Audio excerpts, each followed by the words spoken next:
ಐದನೆಯ ವೃತ್ತಿ ಸ್ಮೃತಿ, ಅನುಭೂತ ವಿಷಯ, ಅಸಂಪ್ರಮೋಷ ಸ್ಮೃತಿ.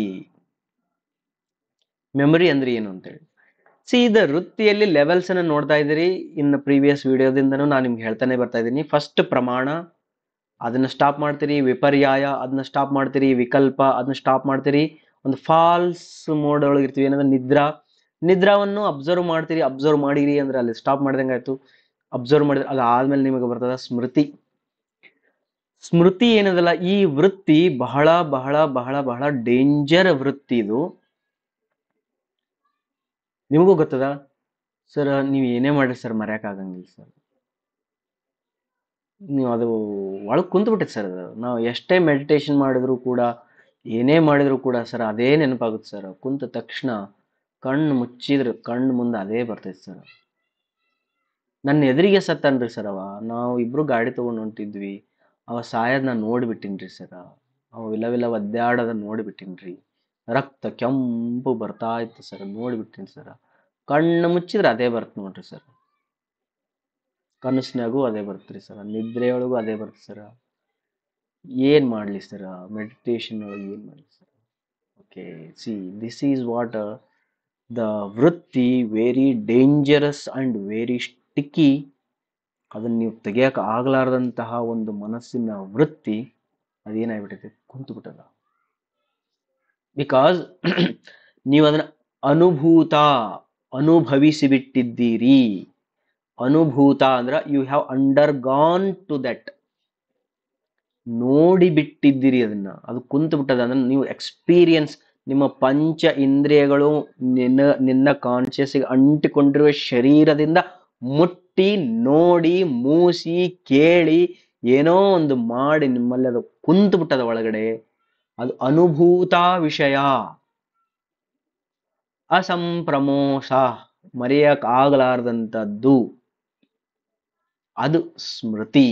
ಇದು ಕೂಡ ವೃತ್ತಿ. ಅದನ್ನು ಕೂಡ ನಿಲ್ಲಿಸಬೇಕು, ನೋಡಬೇಕು. ಚಿತ್ತ ವೃತ್ತಿ ನಿರೋಧ. ಯೋಗ ಅಂದ್ರೆ ಚಿತ್ತ ವೃತ್ತಿ ನಿರೋಧ.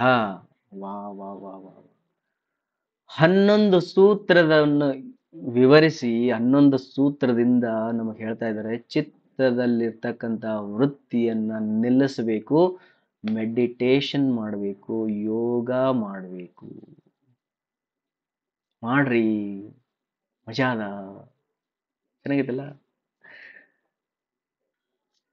ಈಗ ನಾವು 5 ವೃತ್ತಿಗಳನ್ನ ನೋಡ್ಕೊಂಡಿದ್ದೀವಿ. ಒಂದ್ಸತಿ ರಿವಿಷನ್ ಮಾಡ್ಬಿಡೋಣ 11 ಶ್ಲೋಕನ್ನ. ಓಕೆನಾ, ಮುಂದೋಣ. ರೈಟ್. ಅಥ ಯೋಗ ಅನುಶಾಸನಂ ಫ್ರಮ್ ನೌ ಆನ್ವರ್ಡ್ಸ್. ಪಕ್ಕ ಅಲ್ಲ, ಅವಷ್ಟು ವಿಡಿಯೋಸ್ ನೋಡ್ಕೊಂಡು ಬಂದಿರಬೇಕು. ಅಥ ಯೋಗಾನುಶಾಸನಂ from now onwards. Yoga is my discipline. My discipline. ಇವತ್ತಿನಿಂದ ಯೋಗವನ್ನ ನಾನು ಡಿಸಿಪ್ಲಿನ್ ಆಗಿ ಮಾಡ್ಕೊಳ್ತೀನಿ, ಆ ದಾರಿಯಲ್ಲಿ ನಡಿತೀನಿ ಅಂತ ನಾನು ಪ್ರಾಮಿಸ್ ಮಾಡ್ತೀನಿ. ಹಾಗಾದ್ರೆ ಯೋಗ ಅಂದ್ರೆ ಏನು? ಯೋಗ ಅಂದ್ರ ಚಿತ್ತ ವೃತ್ತಿ ನಿರೋಧ. ಚಿತ್ತ ಅಂದ್ರ ಒಂಥರ ಸ್ಟಾಗ್ನೆಂಟ್ ವಾಟರ್ ಇದ್ದಂಗ. ವೃತ್ತಿ ಅಂದ್ರ ಅದರೊಳಗಡೆ ಆಗ್ತಕ್ಕಂಥ ವೃತ್ತಗಳು, ಸರ್ಕಲ್ಸ್, ಕಲ್ಲು ಹಾಕಿದಾಗ ರಿಪಲ್ಸ್ಗಳು, ಅವುಗಳನ್ನ ನಾನು ನಿಲ್ಲಿಸಬೇಕು, ನಿರೋಧ ಅಂತ. ಅವುಗಳನ್ನು ನಿಲ್ಲಿಸಿದ ಮೇಲೆ ನಾನು ದೃಷ್ಟಾ ಸ್ವರೂಪನಾಗ್ತೀನಿ. ತದಾ ದೃಷ್ಟಾ ಸ್ವರೂಪೇ ಅವಸ್ಥಾನಂ. ಅವನು ನಿಲ್ಲಿಸಿದ ಮೇಲೆ ನಾನು ದೃಷ್ಟಾ ಸ್ವರೂಪನಾಗ್ತೀನಿ, ಸಾಕ್ಷಿ ಸ್ವರೂಪನಾಗ್ತೀನಿ.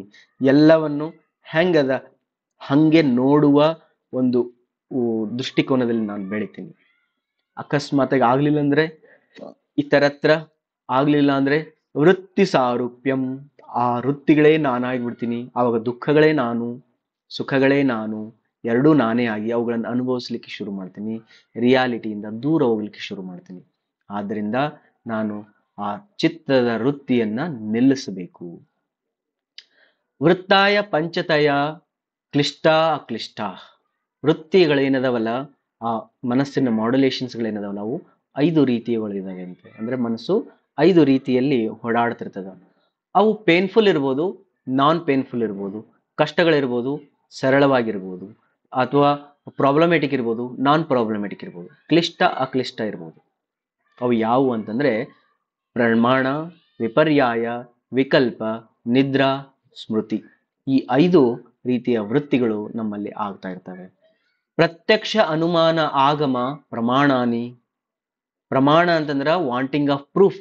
ನನಗೆ ಯಾವಾಗಲೂ ನನ್ನ ಮನಸ್ಸು ಏನ್ ಮಾಡ್ತದೆ ಅಂದ್ರೆ ಪ್ರೂಫ್ ಬೇಕು, ಪ್ರೂಫ್ ಬೇಕು, ಪ್ರೂಫ್ ಬೇಕು ಅಂತ ಇರ್ತದೆ. ಏನೇ ಹೇಳಿದ್ರು ಕೂಡ ಹೆಂಗ್ ಬಂತು ಏನಾಯ್ತು ಅಂತ.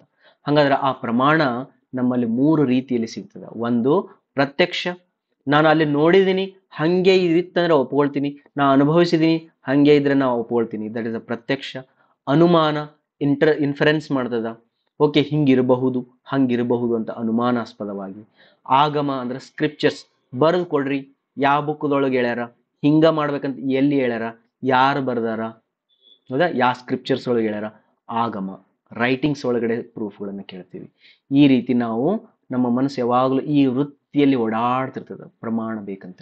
ಓಕೆ, ಕ್ಲಿಷ್ಟ ಅಕ್ಲಿಷ್ಟ ಇದನ್ನ ಅರ್ಥ ಮಾಡ್ಕೊಳೋದು. ಹಂಗಂದ್ರ ಸರ್ ಹಂಗಾರ ಪ್ರಮಾಣ ಬ್ಯಾಡ್ ಅನ್ರಿ, ತಪ್ಪನ್ರಿ, ಒಳ್ಳೇದನ್ರಿ? ನೋ. ಅದಕ್ಕೆ ಅವರು ಕ್ಲಿಷ್ಟ ಅಕ್ಲಿಷ್ಟ ಅಂತ ಹೇಳ್ಯಾರ. ಅಂದ್ರೆ ನೀನು ಬದುಕಬೇಕಂದ್ರೆ ನಿನಗೆ ಪ್ರಮಾಣಗಳನ್ನು ಬೇಕು, ನೀನು ಬೆಳಿಬೇಕಾದ್ರೂ ಪ್ರಮಾಣಗಳು ಬೇಕು, ನೀನು ಜಗತ್ತಿನಲ್ಲಿ ಏನೋ ಒಂದು ಕೆಲಸ ಮಾಡ್ಬೇಕಾದ್ರೂ ಪ್ರಮಾಣಗಳು ಬೇಕು, ಬ್ಯಾಡ್ ಅಂತ ಹೇಳಕತ್ತಿಲ್ಲ. But they are the modulations of the mind. ಮನಸ್ಸಿನ ವರ್ತನೆಗಳವು, ವೃತ್ತಿಗಳವು ಅಷ್ಟೇ. ಒಳ್ಳೇದು ಕೆಟ್ಟದು ಅಂತ ಯೋಚನೆ ಮಾಡ್ಬೇಡ, ಒಳ್ಳೇದು ಕೆಟ್ಟದು ಅಂತ ಯೋಚನೆ ಮಾಡ್ಬೇಡ. ಜಾಸ್ತಿ ನೀ ಪ್ರಮಾಣಗಳನ್ನೇ ಕೇಳ್ಕೊಂತ ಕುಂತ್ರ ಕೆಟ್ಟದಾಗ್ತದ, ಪ್ರಮಾಣಗಳೇ ಇಲ್ಲ ಅಂದ್ರೆ ಬದುಕೋದು ಕಷ್ಟ ಆಗ್ತದ, ಅದು ಮತ್ತೆ ಕೆಟ್ಟದಾಗ್ತದ. ಹಾಗಾದ್ರೆ ಒಂದು ಲಿಮಿಟ್ ಇರ್ತದ, ಆ ಲಿಮಿಟ್ ಅಲ್ಲಿ ನಿನಗೆ ಇವುಗಳು ಬೇಕಾಗ್ತವೆ. ನೆಕ್ಸ್ಟ್ ವಿಪರ್ಯಾಯೋ ಮಿಥ್ಯಾ ಜ್ಞಾನಂ ಅತದ್ರುಪ ಪ್ರತಿಷ್ಠಾಂ. ಮಿಥ್ಯಾ ಜ್ಞಾನ, ಸುಳ್ಳು ನಾಲೆಜ್, ರಾಂಗ್ ಇನ್ಫಾರ್ಮೇಶನ್ಸ್ಗಳನ್ನೇ ನೀನು ಖರೆ ಅಂತ ಅನ್ಕೊಂಡು ಕುಂತ್ಕೊಂಡಿ ಅಂದ್ರೆ ಅದು ವಿಪರ್ಯಾಯ. ಅರ್ಧಾಯ್ತಾ? ಅದು ವಿಪರ್ಯಾಯ. ಇದು ಒಳ್ಳೆಯ ಕಡೆಗೂ ಪ್ರೂವ್ ಮಾಡ್ಬೋದು, ನೀವು ಒಳ್ಳೇದಂತನೂ ಹೇಳ್ಬೋದು, ಕೆಟ್ಟದಂತನೂ ಹೇಳ್ಬೋದು. ಕ್ಲಿಷ್ಟ ಅಕ್ಲಿಷ್ಟ ಹೇಳ್ಬಿಟ್ಟಿದ್ದಾರೆ ಅವರು. Okay, don't stick to good only or bad only. ಅದು ಗುಡ್ಡೂ ಇರ್ಬೋದು, ಬ್ಯಾಡೂ ಇರ್ಬೋದು.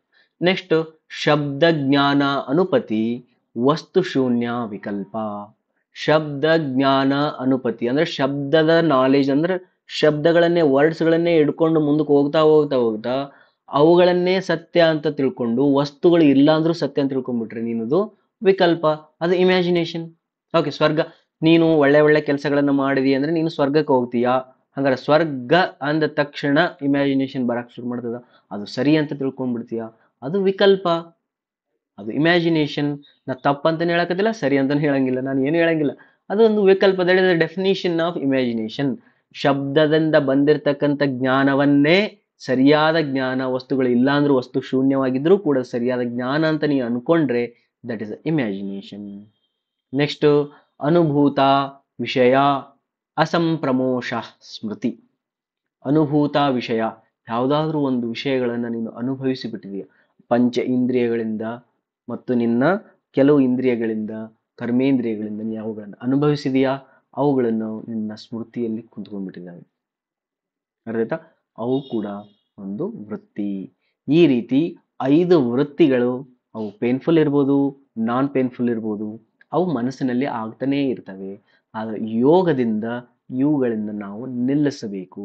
ನಿಲ್ಲಿಸೋದ್ರಿಂದ ಏನಾಗ್ತದ? ಮತ್ತೆ ಕ್ವಶನ್ ಬರ್ತದೆ, ಸರ್ ಮತ್ತೆ ನೀವು ಚಲೋ ನಾನು ಅಂತೀರಿ, ಕೆಟ್ಟನು ಅಂತೀರಿ, ಮತ್ತೆ ನಿಲ್ಲಿಸ್ಬೇಕು ಯಾಕ್ರಿ ಅಂದ್ರೆ, ನಿಲ್ಲಿಸಿದರೆ ನೀನು ದೃಷ್ಟ ಸ್ವರೂಪದಲ್ಲಿ ಸ್ಥಿತನಾಗ್ತೀಯ. ದೃಷ್ಟ ಸ್ವರೂಪದಲ್ಲಿ ಸ್ಥಿತನಾದಾಗ ನೀನು ಈ ಜಗತ್ತಿನಲ್ಲಿ ಸರಿಯಾದದ್ದನ್ನೇ ಮಾಡ್ತಾ ಇರ್ತೀಯ. ಹಾರ್ಮನಿ ಬರ್ತದ, ಬ್ಲಿಸ್ಫುಲ್ನೆಸ್ ಬರ್ತದ, ಪ್ರಜ್ಞೆ ಬರ್ತದ, ಪರ್ಪಸ್ ಸಿಗ್ತದ, ಮೋಸ್ಟ್ ಎಂಜಾಯಬಲ್ ಥಿಂಗ್ಸ್ ನಿನ್ನ ಜೀವನದೊಳಗೆ ಆಗ್ತದೆ. ಓಕೆ, ಅದು ಹೇಳಕ್ ಬರಂಗಿಲ್ಲ ಏನಾಗ್ತದಂತ, ಅದಕ್ಕೆ ಮಕೊಂಡವನಿಗೆ ಮಕೊಂಡಿ ಅಂತ ಕೇಳಕ್ಕಾಗಲ್ಲ, ಹಂಗ ಹೇಳಕ್ಕಾಗಲ್ಲ. ಜಸ್ಟ್ ನೀನು ದೃಷ್ಟಾ ಸ್ವರೂಪದಲ್ಲಿ ಉಳ್ಕೊಳ್ತೀಯ, ಎಲ್ಲವನ್ನೂ ಪಡಿತೀಯ. ಧನ್ಯವಾದಗಳು. ಓಕೆ, ಈಗ ನೋಡು, ಇಲ್ಲಿವರೆಗೆ 11 ಸೂತ್ರದ ಒಳಗಡೆ ಇಷ್ಟೆಲ್ಲ ಹೇಳಿದ್ರಲ್ಲ, ಬಟ್ ಹೆಂಗ್ ಮಾಡ್ಬೇಕ್ರಿ ಸರ್ ಇದನ್ನೆಲ್ಲ? ಅರ್ಧ ದಾರಿ ಬರೀ ಎಕ್ಸ್ಪ್ಲೇನ್ ಮಾಡಿ ಹೋಗ್ಬಿಟ್ರಿ ಸರ, ಮಸಾಲೆ ದೋಸೆ ಭಾರಿ ಇರ್ತಂತ ಹೇಳ್ಬಿಟ್ರಿ ಸರ, ಮಾಡಿ ಕೊಡ್ರಿಪ್ಪ, ತಿಂತೀನಿ, ತಿಂದು ಹೇಳ್ತೀನಿ ನಿಮಗ ಅಂತ. ಹಂಗೆ ಈ 5 ವೃತ್ತಿಗಳನ್ನು ಇರ್ಬೋದು, ಆ ಯೋಗವನ್ನು ಅಚೀವ್ ಮಾಡೋದಿರ್ಬೋದು, ದೃಷ್ಟಾಸ್ಥಿತಿಯನ್ನು ತಿಳ್ಕೊಳೋದಿರ್ಬೋದು, ಅವುಗಳಿಗೆಲ್ಲವಕ್ಕೂ ಕೂಡ ಪ್ರಾಕ್ಟೀಸ್ ಮಾಡ್ಬೇಕು ನಾವು. ಪ್ರಾಕ್ಟೀಸ್ ಏನ್ ಮಾಡ್ಬೇಕನ್ನೋದನ್ನ ಮುಂದಿನ ಕೆಲವು ಸೂತ್ರಗಳಲ್ಲಿ ಪತಂಜಲಿ ಅವರು ಹೇಳ್ತಾರ. How to make these all happen, ಇವೆಲ್ಲವೂ ಹೆಂಗೆ ಆಗ್ತಾವ, ಏನು ಮಾಡೋದ್ರಿಂದ ಆಗ್ತದ ಅನ್ನೋದನ್ನ ಮುಂದಿನ ಸೂತ್ರಗಳಲ್ಲಿ ಹೇಳ್ತಾರೆ. ಧನ್ಯವಾದಗಳು.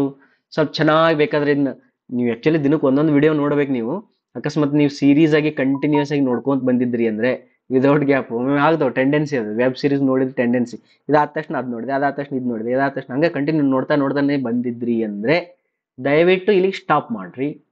ಸ್ವಲ್ಪ ಲಾಂಗ್ ಬ್ರೇಕ್ ತಗೊಳ್ರಿ. ಒಂದು 3-4 ದಿನ ಪ್ರಾಕ್ಟೀಸ್ ಮಾಡ್ರಿ, 5-6 ದಿನ ಪ್ರಾಕ್ಟೀಸ್ ಮಾಡ್ರಿ, ಒಂದು ವಾರ ಪ್ರಾಕ್ಟೀಸ್ ಮಾಡ್ರಿ, ತಿಂಗಳ ಪ್ರಾಕ್ಟೀಸ್ ಮಾಡ್ರಿ. ಅದಾದ್ಮೇಲೆ 12ನೇ ಸೂತ್ರಕ್ಕೆ ಬರ್ರಿ.